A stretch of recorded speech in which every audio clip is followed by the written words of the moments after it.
ಇವತ್ತು ಉತ್ತರ ಕರ್ನಾಟಕದ ಇನ್ನೂ ರೈತರು ಕೂಡ ಅದ್ರ ಬಗ್ಗೆ ಗೊತ್ತಿಲ್ಲ. ಇನ್ನೂ ಕೂಡ ಮೂರು ರಾಜ್ಯಕ್ಕೆ ನೀರು ಕೊಡ್ತೈತೆ. ಇವತ್ತು 4 ರಾಜ್ಯ, ಮಹಾರಾಷ್ಟ್ರ, ಕರ್ನಾಟಕ, ಆಂಧ್ರ ಮತ್ತು ತೆಲಂಗಾಣ 4 ರಾಜ್ಯದ ರೈತರಿಗೆ ನೀರು ಕೊಡ್ತೈತೆ ಇವತ್ತು.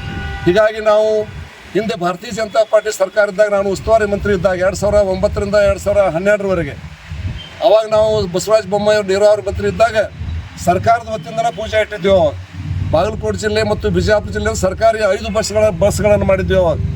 ಅವಾಗ ಸರ್ಕಾರದ ಪೂಜೆ ಮಾಡಿದ್ದೀವಿ.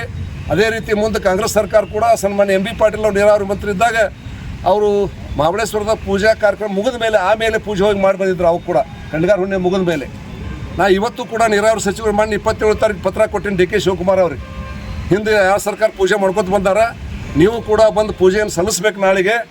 ಹಾಗೆ ನೀವು ಅಷ್ಟೇ ಬರಬಾರ್ದು, ಮಹಾರಾಷ್ಟ್ರ, ಆಂಧ್ರ, ತೆಲಂಗಾಣದ ನೀರಾವರಿ ಮಂತ್ರಿಗಳನ್ನು ಕೂಡ ಕರ್ನಾಟಕ ಸರ್ಕಾರದಿಂದ ಅವ್ರನ್ನ ಸ್ವಾಗತ ಮಾಡಿ ಕರಿಬೇಕು ಅಂತಕ್ಕಂಥ ಮಾತನ್ನು ಕೂಡ ಕೊಟ್ಟಿನಿ. ಇನ್ನೂ ಕೂಡ ಉತ್ತರ ಬಂದಿಲ್ಲ ನನಗೆ.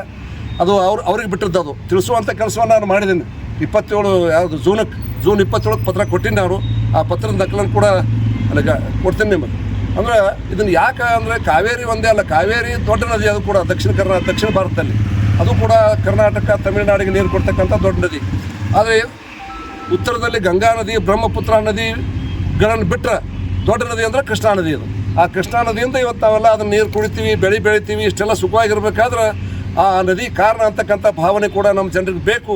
ಮತ್ತು ಪಂಚಮಹಾಭೂತಗಳನ್ನು ಪೂಜೆ ಮಾಡ್ತಕ್ಕಂಥದ್ದು ನಮ್ಮ ಸನಾತನ ಧರ್ಮದ ಕರ್ತವ್ಯ. ಅದು ಹಿಂದೂ ಧರ್ಮದ ಕರ್ತವ್ಯ. ಪಂಚಮಹಾಭೂತ ಅಳಿಗಾಡ್ಬಿಟ್ಟು ಅಂದರೆ ಜಗತ್ತಿನಾಗ ಯಾರೂ ಬದುಕಾಗೋದಿಲ್ಲ. ದೊಡ್ಡನ್ನು ಅಮೇರಿಕಾತ್ ಕರ್ಸ್ಕೋತೀವಿ ನಾವು. ನೀನು ಟಿವಿಯಾಗ ನೋಡಿದೆ ನಾನು. ಅಲ್ಲಿ ಮಳೆ ಬರೋದು ಗೊತ್ತಿಲ್ಲ ಅಂತವ್ರಿಗೆ.